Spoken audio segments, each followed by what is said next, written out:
सोचिए एक ऐसा बालक जिसने 8 साल की उम्र तक चारों वेद कंठस्थ कर लिए, 12 साल की उम्र में गुरु बन गया, 16 साल की उम्र तक गीता, उपनिषद और ब्रह्म सूत्र पर ऐसे ग्रंथ लिख दिए जो आज भी दुनिया भर की यूनिवर्सिटीज में पढ़ाए जाते हैं। और केवल 32 साल की छोटी सी जिंदगी में पूरे भारत को आध्यात्मिक रूप से जोड़ दिया।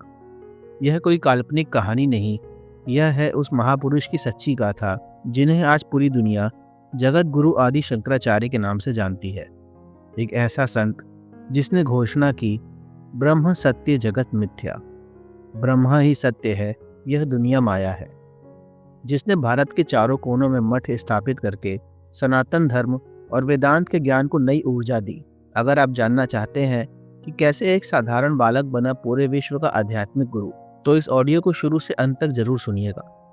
नमस्कार दोस्तों, स्वागत है आपका अपने चैनल डिस्कवर विद निखिल पर। यह वह चैनल है जहां हम किताबों, महान व्यक्तित्वों और गहरे आध्यात्मिक ज्ञान को आसान, सरल हिंदी में आप तक पहुंचाते हैं। आज की इस खास ऑडियो बुक में हम जानेंगे भारत के सबसे महान दार्शनिक और आध्यात्मिक गुरु जगत गुरु आदि शंकराचार्य की पूरी जीवन यात्रा। उनका जन्म कैसे हुआ, बचपन कैसा था, उन्होंने कैसे अपनी माँ को संन्यास के लिए राजी किया, कैसे उन्हें गुरु मिले, कैसे उन्होंने पूरे भारत में घूमकर शास्त्रार्थ किए, 4 मठों की स्थापना की और अंत में कैसे उन्होंने समाधि ली। यह सब कुछ आज हम विस्तार से जानेंगे।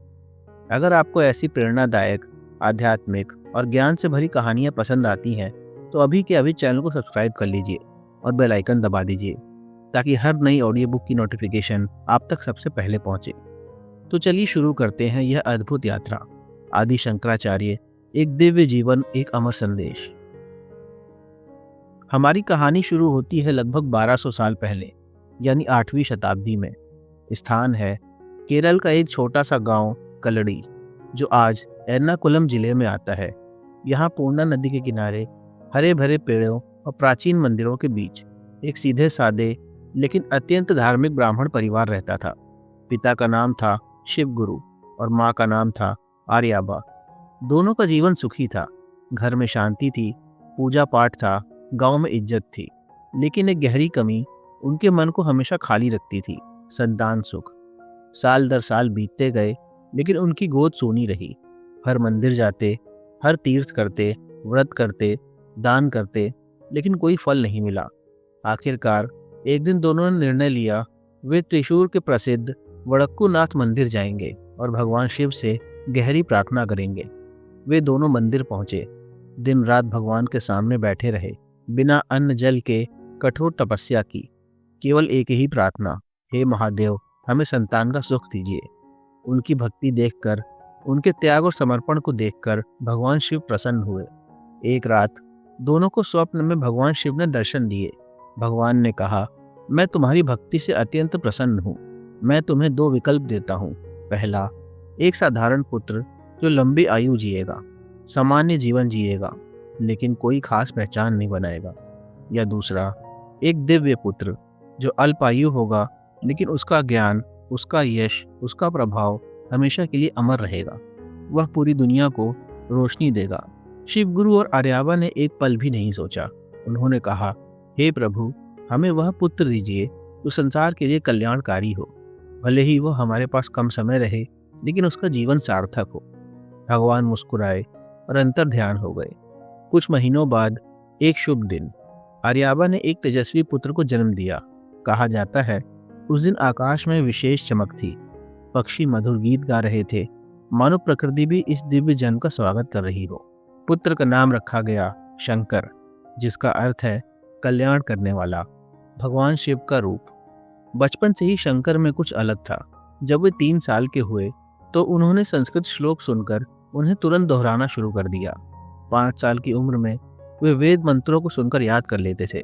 जब अन्य बच्चे खेलकूद में व्यस्त रहते, शंकर शास्त्रार्थ सुनने में रुचि लेते। पिता शिव गुरु ने उन्हें वेदों की शिक्षा देना शुरू किया, लेकिन जब शंकर बहुत छोटे ही थे तभी उनके पिता का असमय देहांत हो गया। यह परिवार के लिए बहुत बड़ा झटका था। अब माँ आर्याबा अकेली थी और उनके कंधों पर पूरा घर और बेटे की परवरिश की जिम्मेदारी आ गई। लेकिन माँ ने हिम्मत नहीं हारी।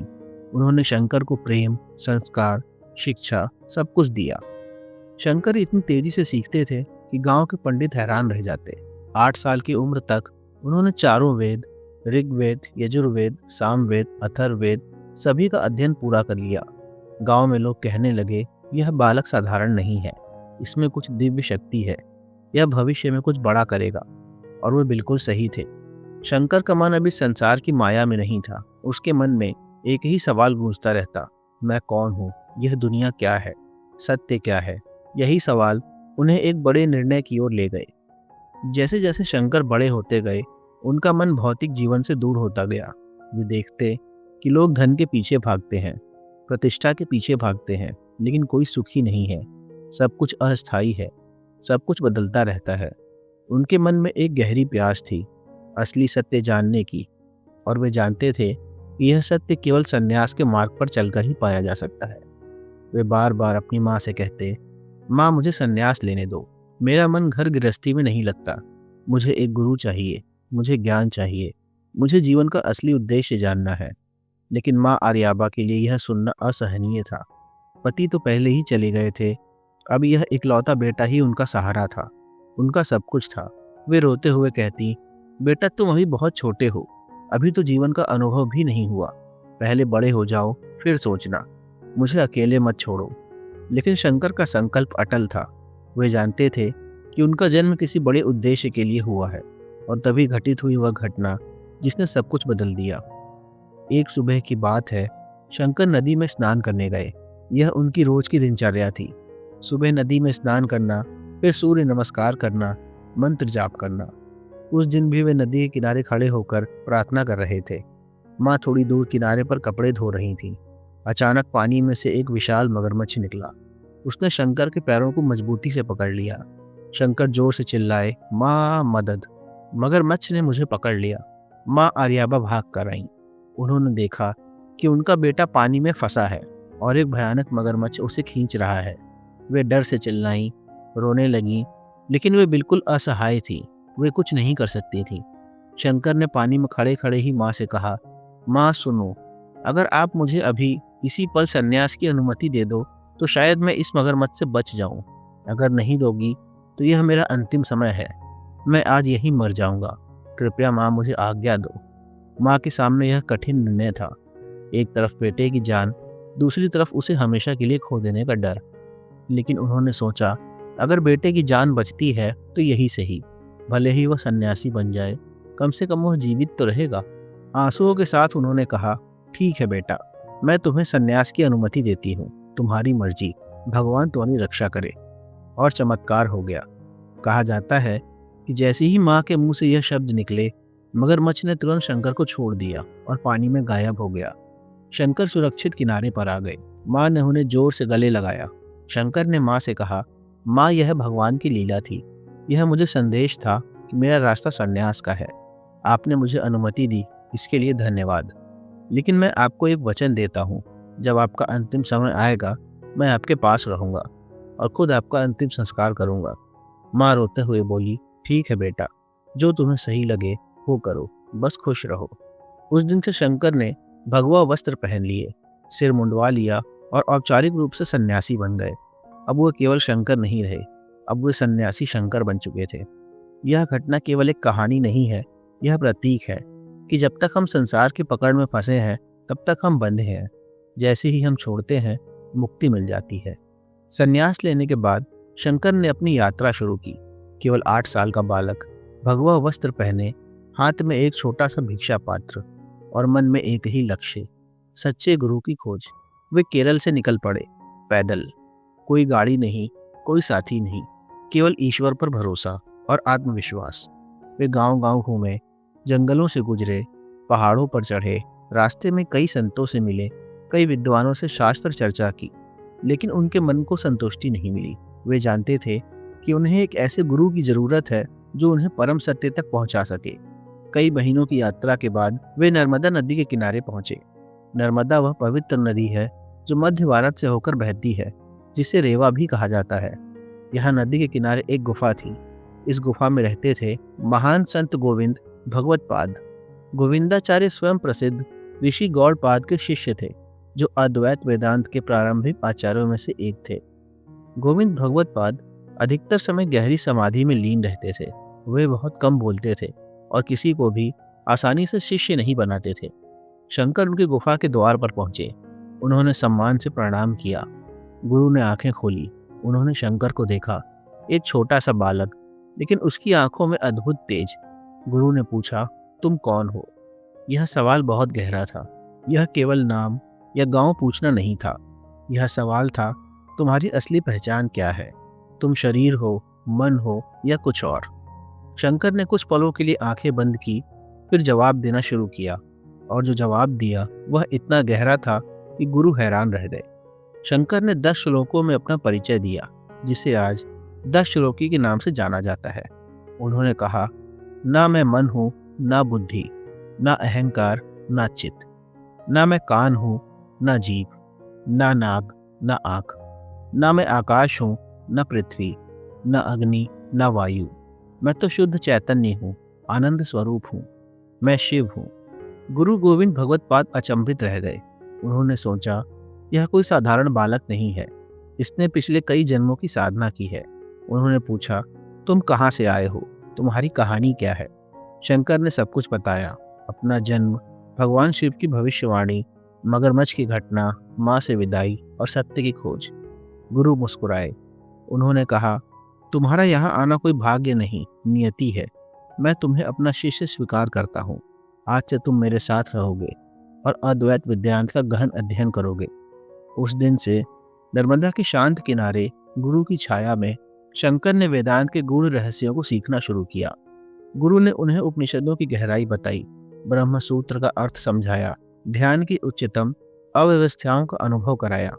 कुछ वर्षों के बाद गुरु ने शंकर से कहा, अब तुम पूर्ण हो चुके हो। जो ज्ञान मुझे मेरे गुरु से मिला वह मैंने तुम्हें दे दिया। अब तुम्हारा काम यहाँ बैठे रहना नहीं है, तुम्हें पूरे भारत में घूमकर इस ज्ञान को फैलाना है। यही तुम्हारा धर्म है, यही तुम्हारा कर्तव्य है। शंकर ने गुरु के चरण छुए और आशीर्वाद लिया। अब वे केवल शिष्य नहीं रहे, अब वे आचार्य बन चुके थे।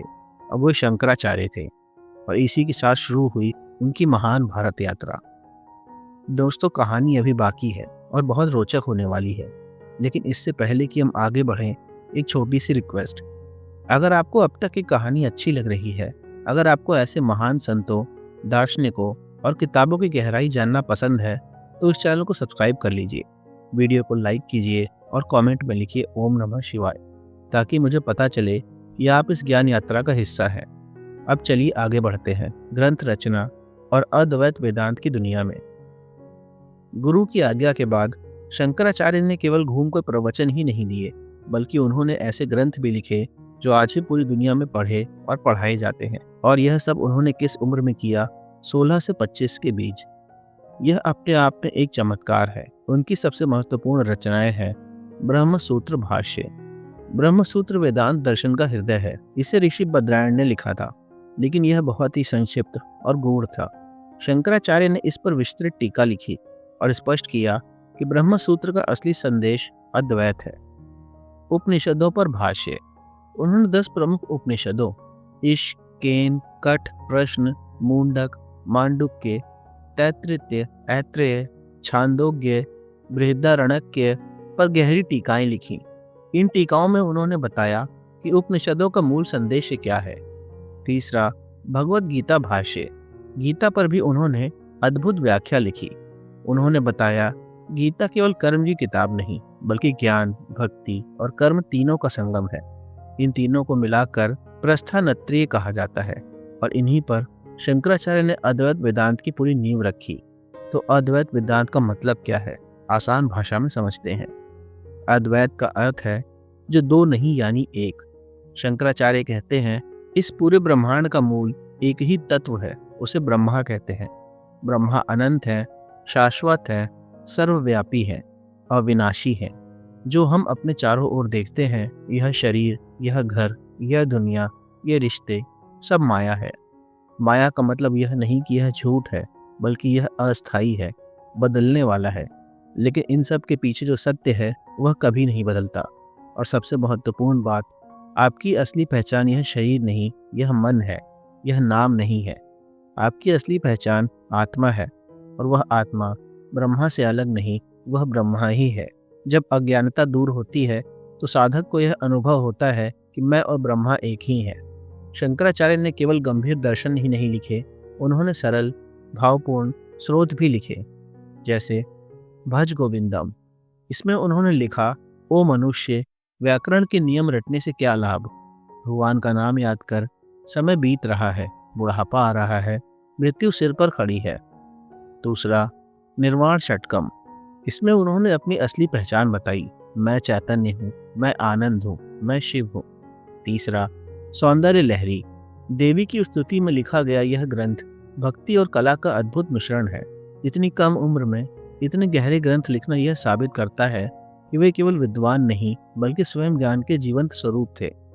उनकी रचनाओं ने पूरे भारत में एक दार्शनिक क्रांति ला दी।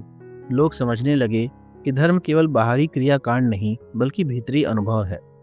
शंकराचार्य अब केवल गुफा में बैठकर ध्यान करने वाले सन्यासी नहीं रहे, वे एक क्रांतिकारी बन चुके थे जो पूरे भारत को बदलने निकले थे।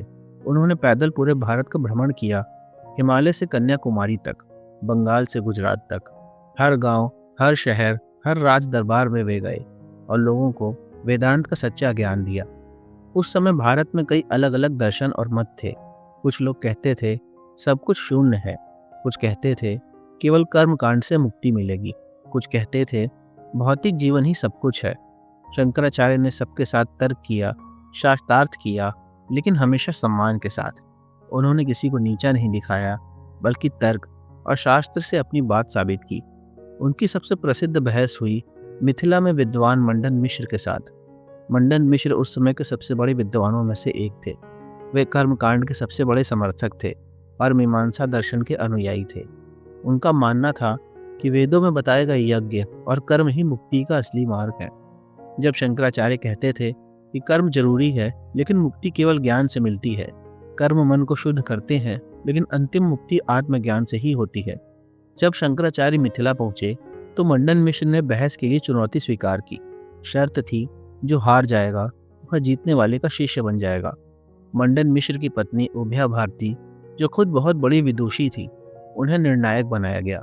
उन्होंने दोनों के गले में फूलों की माला डाली और कहा, जिसकी माला पहले मुरझा जाएगी वह हार जाएगा। बहस शुरू हुई। दिनों तक, हफ्तों तक यह शास्त्रार्थ चला। हर सवाल, हर तर्क, हर शास्त्र प्रमाण, सब पर गहरी चर्चा हुई।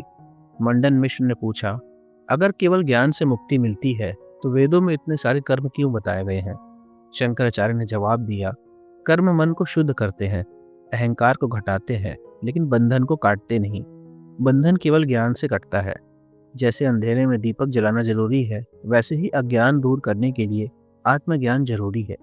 धीरे धीरे शंकराचार्य के तर्क इतने प्रबल थे कि मंडन मिश्र को भी समझ आने लगा कि अद्वैत वेदांत का दर्शन अधिक पूर्ण है। आखिरकार मंडन मिश्र की माला पहले मुरझा गई।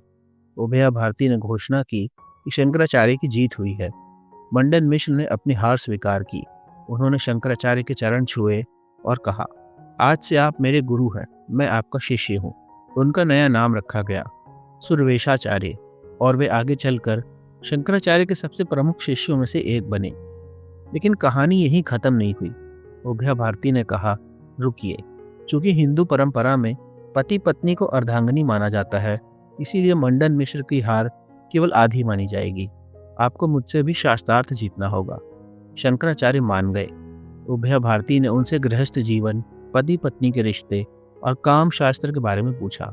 चूंकि शंकराचार्य बचपन से ही सन्यासी थे, उनके पास इस विषय का व्यवहारिक अनुभव नहीं था। उन्होंने कहा, मुझे कुछ समय दीजिए। कहानी में आता है कि उन्होंने योग शक्ति का उपयोग करके एक मृत राजा के शरीर में प्रवेश किया, कुछ समय गृहस्थ जीवन का अनुभव लिया और फिर वापस आकर उभया भारती के सभी सवालों के जवाब दिए। उभया भारती संतुष्ट हो गई और उन्होंने भी शंकराचार्य की श्रेष्ठता स्वीकार की।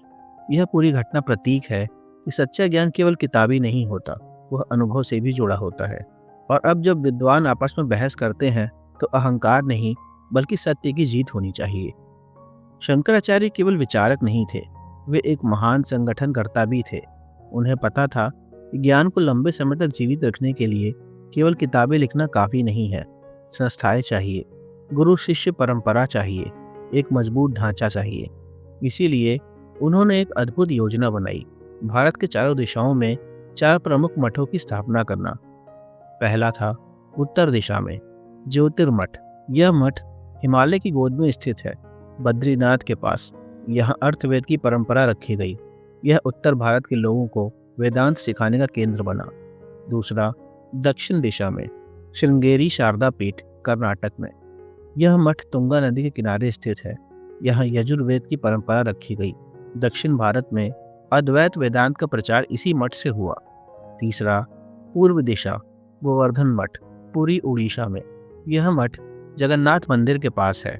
यहाँ ऋग्वेद की परंपरा रखी गई। पूर्वी भारत में आध्यात्मिक ज्ञान का प्रसार इसी मठ से हुआ। चौथा, पश्चिम दिशा द्वारका शारदा पीठ, द्वारका, गुजरात में।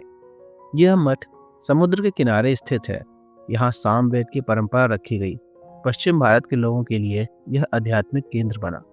हर मठ में शंकराचार्य ने अपने सबसे योग्य शिष्यों को आचार्य बनाकर स्थापित किया।